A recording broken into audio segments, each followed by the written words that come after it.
Meus irmãos, vamos dar continuidade ao estudo que temos feito no livro de Êxodo, hoje no capítulo 18.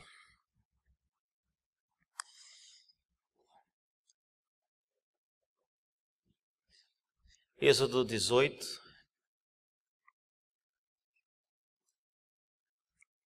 Como nós já falamos sobre os 10 mandamentos no Êxodo 20, talvez a próxima vez que eu falar vai ser a última vez em Êxodo, aí teremos que dar um pulo para outra sessão.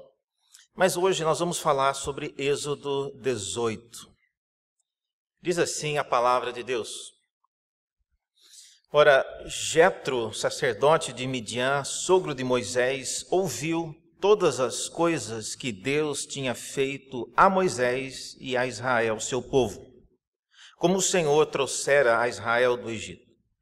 Jetro, sogro de Moisés, tomou a Zípora, mulher de Moisés, depois que este lhe a enviara, com os 2 filhos dela, dos quais um se chamava Gerson, pois disse Moisés, foi peregrino em terra estrangeira, e o outro, Eliezer, pois disse, o Deus de meu pai foi a minha ajuda e me livrou da espada de Faraó. Veio Jetro, sogro de Moisés, com os filhos e a mulher deste, a Moisés no deserto, onde se achava acampado, junto ao monte de Deus, e mandou dizer a Moisés, eu, teu sogro Jetro, venho a ti com a tua mulher e seus 2 filhos. Então Moisés saiu ao encontro do seu sogro, inclinou-se e o beijou, e, indagando pelo bem-estar um do outro, entraram na tenda. Contou Moisés a seu sogro tudo o que o Senhor havia feito a Faraó e aos egípcios por amor de Israel, e todo o trabalho que passaram no Egito, e como o Senhor os livrara. E alegrou-se Jetro de todo o bem que o Senhor fizera a Israel, livrando-o da mão dos egípcios, e disse, bendito seja o Senhor, que vos livrou da mão dos egípcios e da mão de Faraó. Agora sei que o Senhor é maior do que todos os deuses, porque livrou este povo de debaixo da mão dos egípcios, quando agiram arrogantemente contra o povo. Então Jetro, sogro de Moisés, tomou holocaustos e sacrifícios para Deus, e veio Arão e todos os anciãos de Israel para comerem pão com o sogro de Moisés diante de Deus. Até aqui a palavra do Senhor. Vamos orar? Abra nossos olhos, ó Deus, para enxergarmos as coisas grandiosas que o Senhor tem a nos revelar. Pedimos isso em nome de Jesus. Amém. Meus irmãos, quantos de vocês já tiveram aquela experiência de ir até o portão da sua casa atender a campainha? Ou atender o interfone do seu apartamento para receber uma pessoa que você jamais esperava estar ali naquele momento? E às vezes, quando é o caso do interfone, e um dos nossos cônjuges pergunta, quem é? Fulano, você convidou ele para vir aqui? Não, eu não convidei. E aí, aquele momento de dúvida, aguardando qual será o objetivo da visita. Como nós, às vezes, somos um pouco educados, você não vai abordar a pessoa na cara e dizendo, o que é que você quer aqui? Você vai recebê-la, tomar um café, uma água e algumas coisas assim, e eventualmente o objetivo da visita vai ter que ser revelado. Esse texto que nós lemos hoje, ele é mais ou menos assim. É uma visita inesperada. Por várias razões. Primeira, porque Jetro, ele ficava numa região geograficamente distante de onde Moisés estava com o povo. Então, não era esperado encontrar Jetro ali. Às vezes eu ouço pessoas falando de viagens que fizeram a outros países e lá no meio de um shopping center, do nada recebe a surpresa de encontrar alguém aqui da igreja, ou do bairro, ou da cidade onde você mora, encontra a pessoa lá do outro lado do mundo. O Jetro foi alguém assim, ele não era esperado aparecer ali naquele local. Segunda coisa, a visita de Jetro, ela é inesperada porque ele vem com a esposa de Moisés e os seus filhos. Essa é uma novidade. Nós não sabíamos que Moisés não estava com a sua família. E terceiro, Jetro, ele vem por causa daquilo que o Senhor havia feito a Moisés e ao povo de Israel. Também não sabemos como é que Jetro ficou sabendo dessas coisas.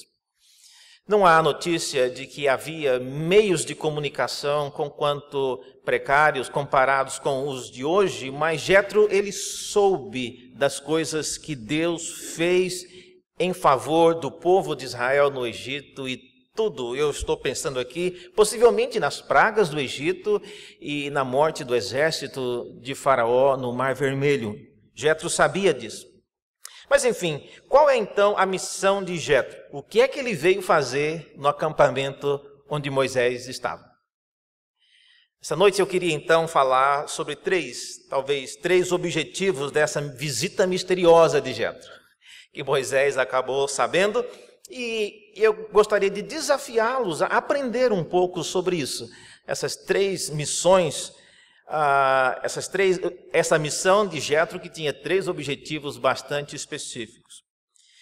Então vamos lá. O primeiro objetivo dessa missão de Jetro era, de fato, reunificar a família de Moisés.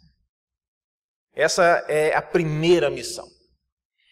E talvez essa que é anunciada inicialmente. Veja no versículo 6 na sua Bíblia, quando ele chega até o acampamento. Possivelmente o acampamento agora de Israel, ele não é mais um acampamento aberto para todos. Quem quiser aproximar vai ter que se identificar. Eles já aprenderam a lição. No capítulo anterior nós vimos que os amalequitas vieram sorrateiramente e atacaram o acampamento. Agora eles estão mais precavidos. E diz o texto no versículo 6 que quando Jetro se aproximou, ele mandou uma mensagem. Olha, diga a Moisés que sou eu, o sogro dele, e eu venho juntamente com a sua mulher e os seus 2 filhos. A visita de Jetro, ela traz então esse primeiro propósito. Ele vem trazendo a filha de volta. Vem trazendo a família de volta. Nós não sabemos o motivo da esposa e dos filhos de Moisés não estarem mais com ele. Mas se você olhar na sua Bíblia, eu gostaria que você sublinhasse, se você quisesse e pudesse, mas diz o texto que a mulher que ele trouxe, diz o versículo 2, Jetro, sogro de Moisés, tomou a Zípora, mulher de Moisés, depois que este lhe enviara. Essa palavra enviara é uma palavra comum no mundo antigo para significar você despedir uma mulher, ou emitir carta de divórcio, ou separar. Alguma coisa aconteceu entre Moisés e Zípora por causa dessa palavra. Essa palavra não é uma palavra comum. Ele não deixou a esposa na casa do sogro enquanto ele fazia alguma coisa. Ele despediu a esposa com os filhos. Nós não podemos, irmãos, especular naquilo que a Bíblia não fala. Mas aqui ela falou alguma coisa. E está chamando a curiosidade. Uma coisa que nós sabemos a respeito da família de Moisés é que em Êxodo, no capítulo 4, eu gostaria que vocês não olhassem nesse texto, mas eu vou ter que mostrar. É um texto complicado e eu sei que vai trazer muitas dúvidas, mas enfim, está aí, Êxodo no capítulo 4, a partir do versículo 25, Êxodo capítulo 4, nós lemos a respeito, depois vocês podem ler com mais calma, mas o texto fala da situação quando Moisés ele viajava para o Egito, e no caminho, numa hospedaria, a Bíblia nos diz que Deus queria matar Moisés. Apenas 3 versículos, Êxodo capítulo 4, versículos de 24 a 26, é um episódio tão rápido, ninguém fala nesse episódio somente Zípora, Deus não falou nada, Moisés não falou nada, ninguém fala. O que a gente sabe do que aconteceu ali vem da boca de Zípora. E o que ela disse é que Moisés era um esposo sanguinário e ela pegou uma pedra afiada e cortou o prepúcio do menino. Isso é quase como se você estivesse ouvindo, escutando na parede da sua casa, casa geminada, a briga do vizinho. Você ouviu pedaços de conversa, você não sabe exatamente o que é que aconteceu, mas este é um momento bastante dramático, onde Deus queria matar Moisés por causa de alguma coisa que aconteceu entre o casal. E depois desse dia, nós não ouvimos mais falar em Zípora até esse momento, no dia de hoje, quando no capítulo 18, Jetro ele vem trazendo a sua esposa, a esposa de Moisés, com seus 2 filhos. Outra coisa que nós sabemos sobre a Zípora e o casamento de Moisés acontece 1 ano depois desse momento. Quando o povo já estava deixando o Monte Sinai. Isso é narrado em Números, no capítulo 11.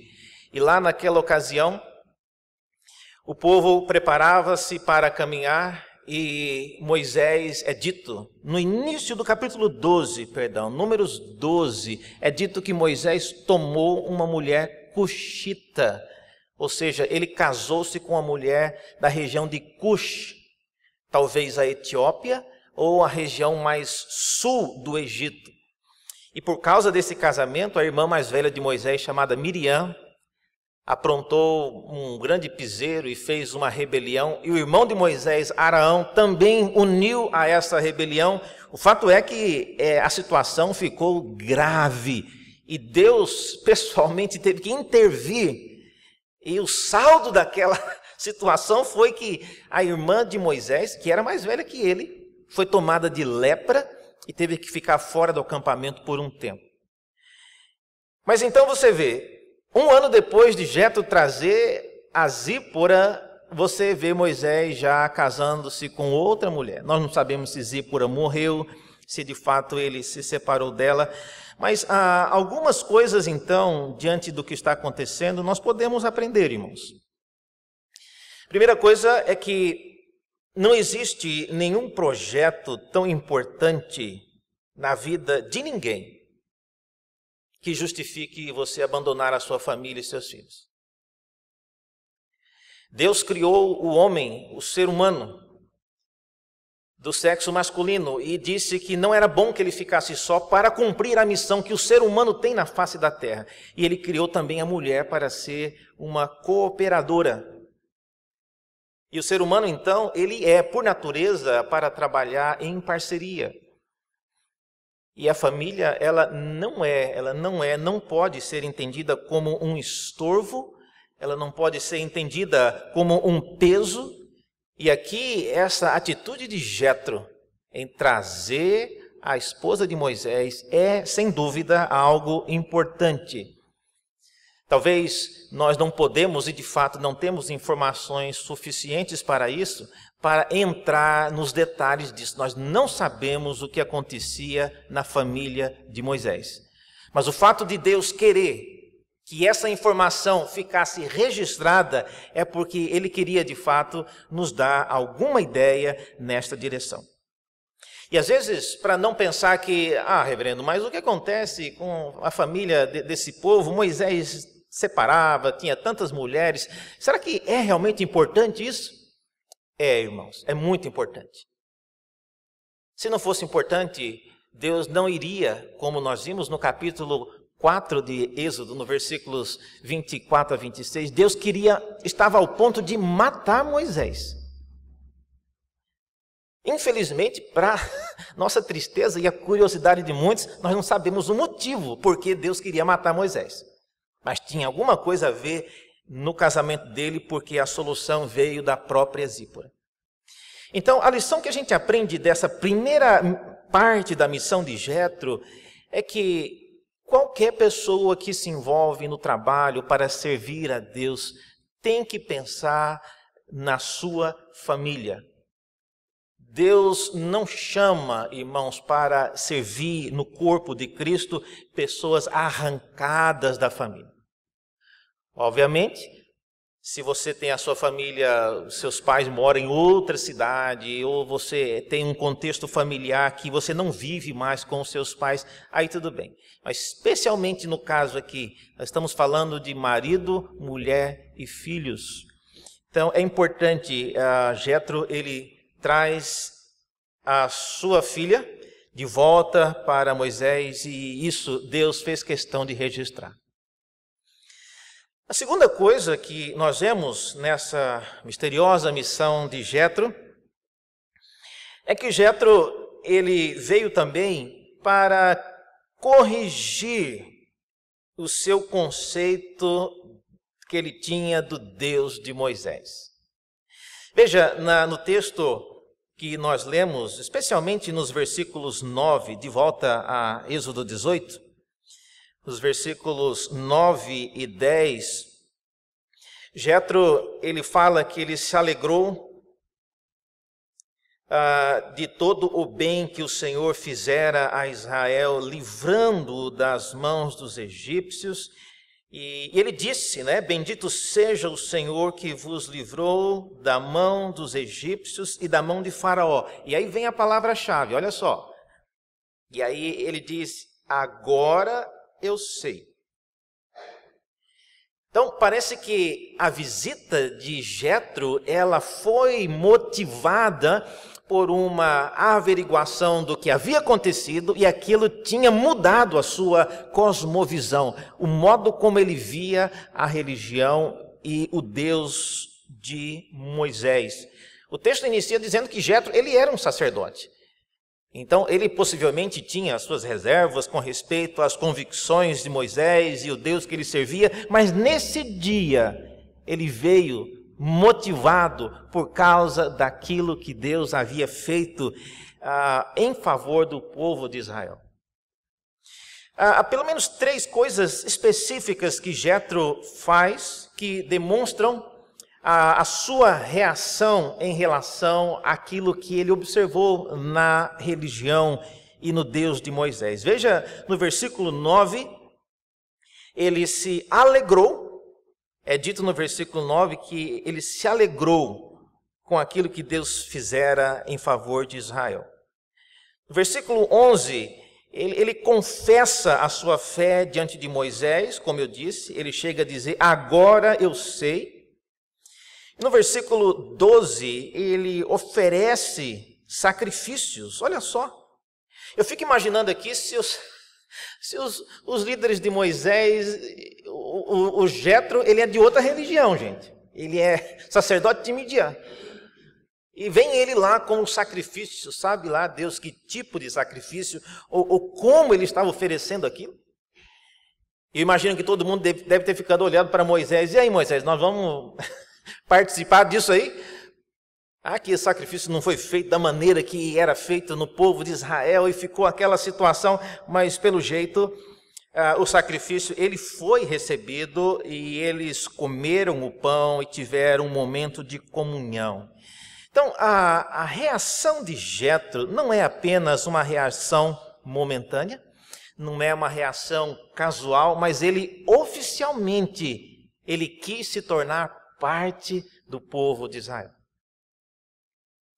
Eu não sei quantos já viram, mas abra por gentileza lá em Números, no livro de Números,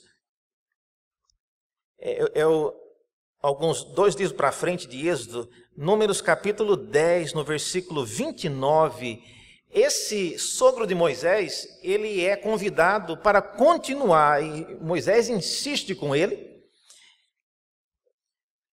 Números capítulo 10, no versículo 29, embora a Bíblia coloque um outro nome para ele, mas a filiação dele acaba entregando quem ele era. Números 10, 29, disse Moisés a Robabe, filho de Reuel, o midianita, que era sogro de Moisés. Bom, então era o próprio Jétro.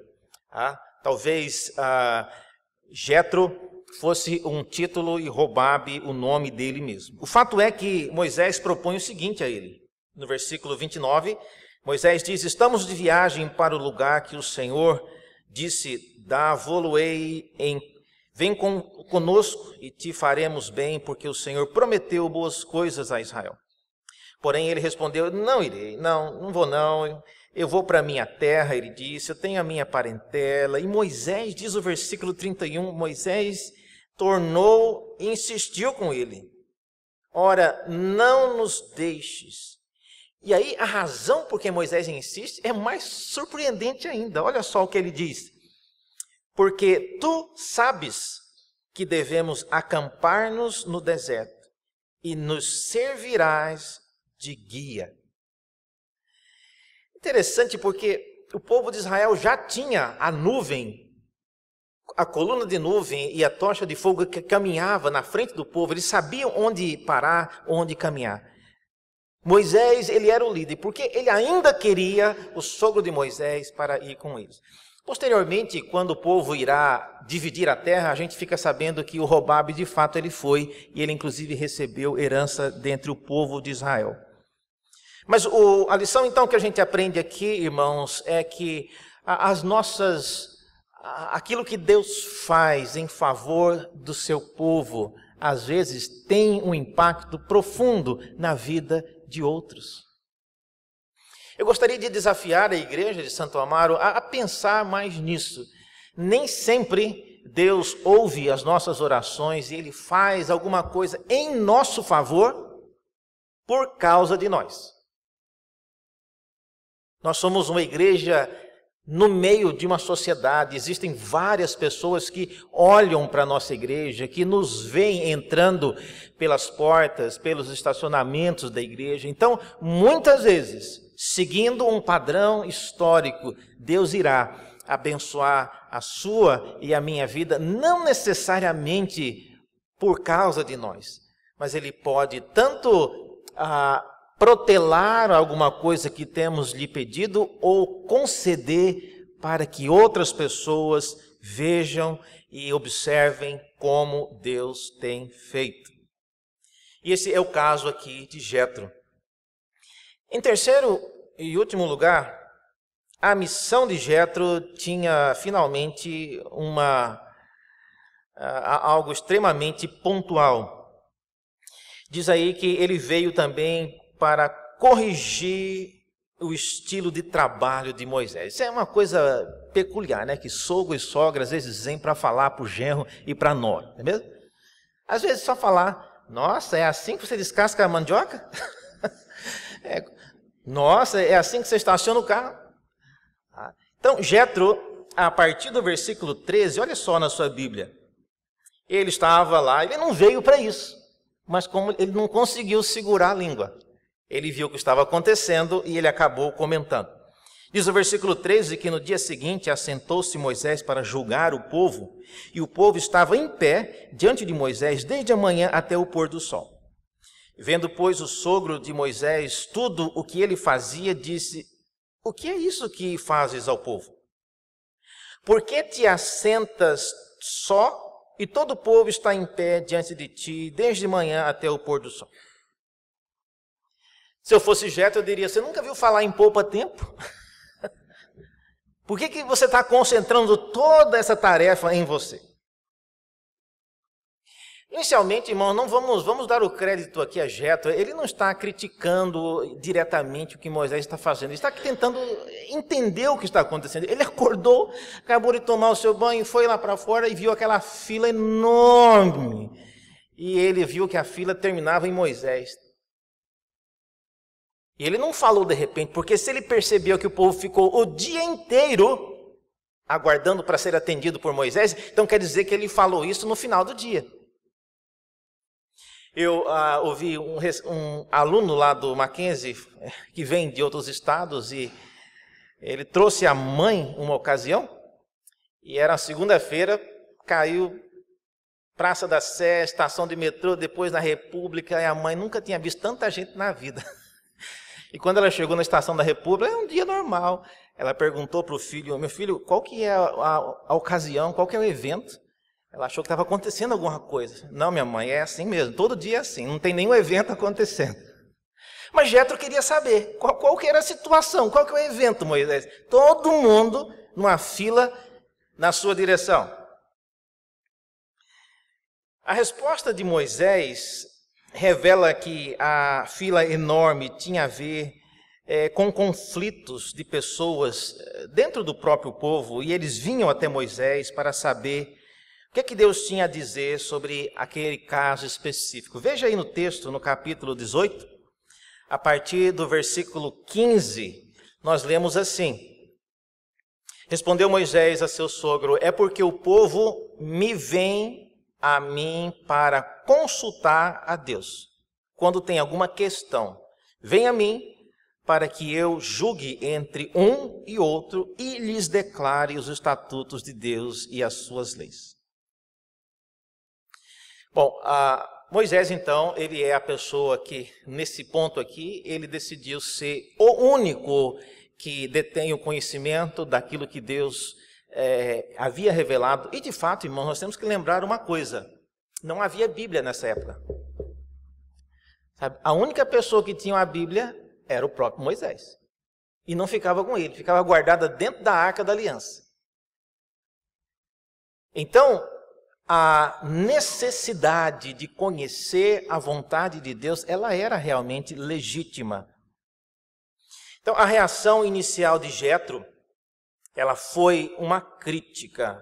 Quando ele ouve a explicação de Moisés, a primeira coisa que ele fala: olha, Moisés, o que você está fazendo não é bom. Versículo 17, ele vai direto ao ponto. Ele diz: olha, o que você está fazendo não é bom por duas razões. Primeiro, porque você não vai aguentar. E segundo, porque o povo também não vai aguentar. Há muitas coisas, irmãos, que nós fazemos na vida que nós precisamos de Jetros vir nos dizer: olha, o que você está fazendo não é bom, e não é bom por essas razões específicas. Você não vai aguentar e quem você está ajudando também não vai aguentar isso por muito tempo. E Jetro, ele não apenas faz uma crítica, mas ele propõe uma solução. Olha a solução dele. Versículos 19 em diante, ele propõe 3 coisas aí bem claras para ser uma alternativa a esse modelo que Moisés estava adotando. Primeiro, ele propõe que Moisés represente o povo diante de Deus. Versículo 19, vocês viram aí? Ele diz isso: ouve as minhas palavras e eu te aconselharei, e que Deus seja contigo, né? E aí ele diz: representa o povo, Moisés, diante de Deus. Ou seja, você não precisa e nem deve ser o representante de cada um individualmente. Você tem que ser um representante global de todas as pessoas. Em segundo lugar, Jetro, ele diz a Moisés que Moisés deveria ensinar ao povo os estatutos do Senhor. E assim, saber o que cada um deveria saber, o que eles deviam fazer diante de uma disputa. Calvino e a maioria da história da igreja presbiteriana tem sido focado, e vocês que já estão aqui há muito tempo perceberam isso.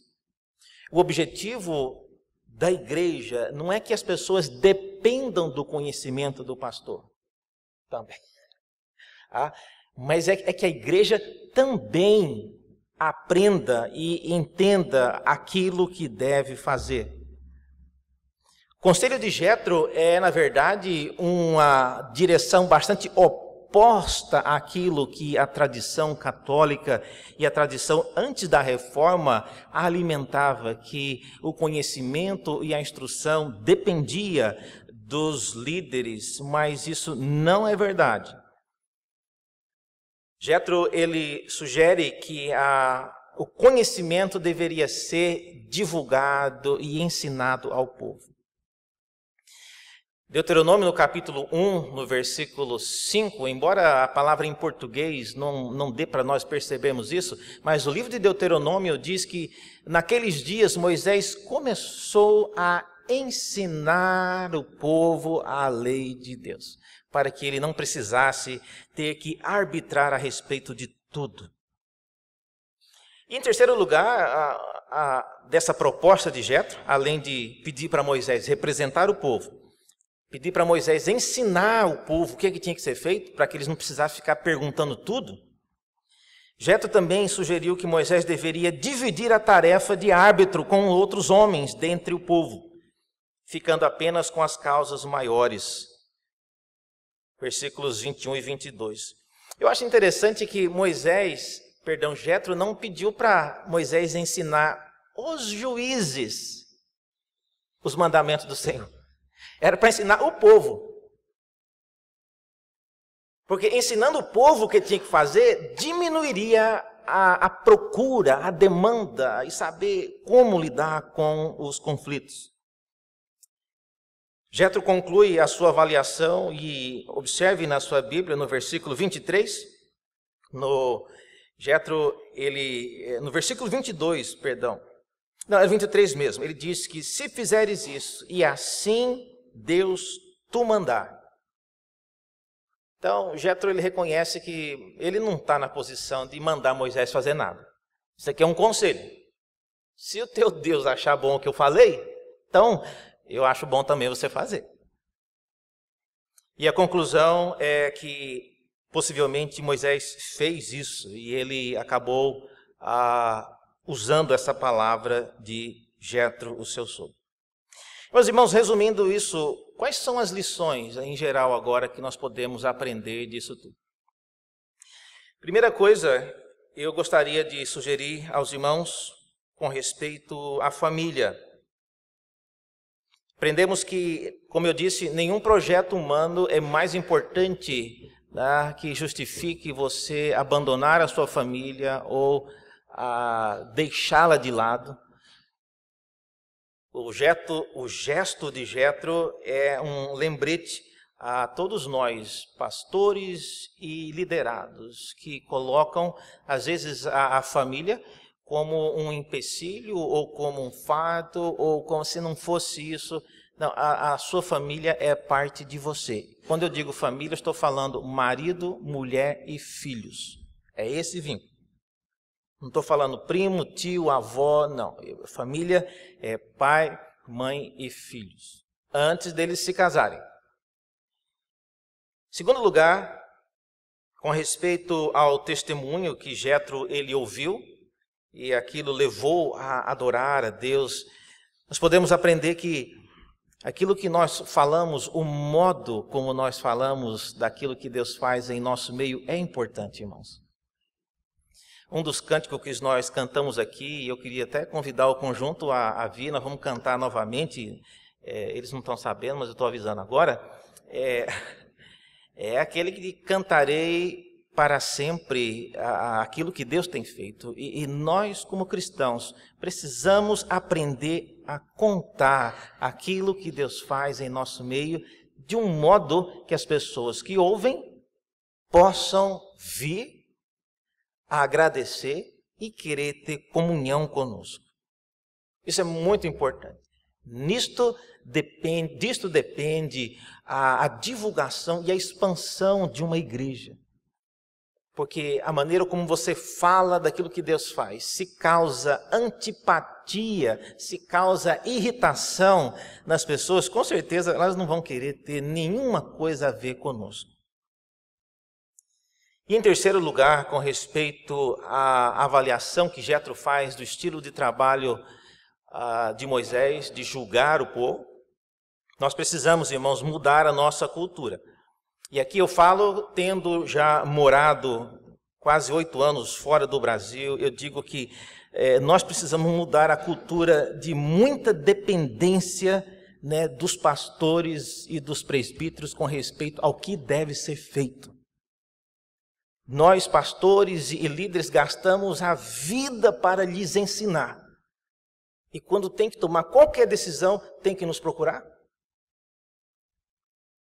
Nós seremos chamados, no capítulo 19, a sermos uma nação de sacerdotes, de ir ao mundo e julgar a causa do mundo, mas nós não estamos conseguindo julgar nem as nossas.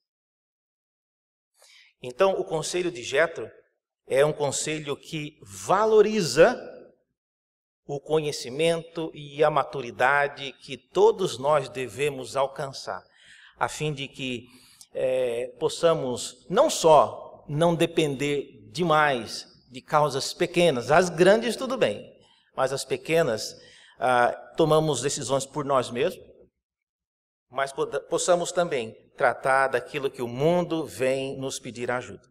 Eu sempre gosto de ler a respeito daquele casal que havia na igreja de Corinto, chamado Priscila e Áquila. Era um casal, leigos, mas eram pessoas sábias. E eles aconselharam pastores famosos, pregadores de ponta, como Apolo, que andava falando algumas coisas assim, meio fora do esquadro. E eles, com muito carinho, chamaram esse Apolo e deram uma conversada com ele. Olha, não é bem assim. E sentaram e aconselharam. Precisamos, irmãos, explorar mais a sabedoria do povo de Deus, que tem aprendido e crescido na palavra dele. Que Deus nos abençoe e nos ajude a sermos homens e mulheres temente a ele e que dê testemunho daquilo que Deus tem feito em nosso meio, de modo que as pessoas que ouvirem o que estamos fazendo aprendam a louvar a Deus e a cantar. Vamos cantar esse cântico novamente, enquanto nós encerramos essa palavra. Vamos nos colocar de pé.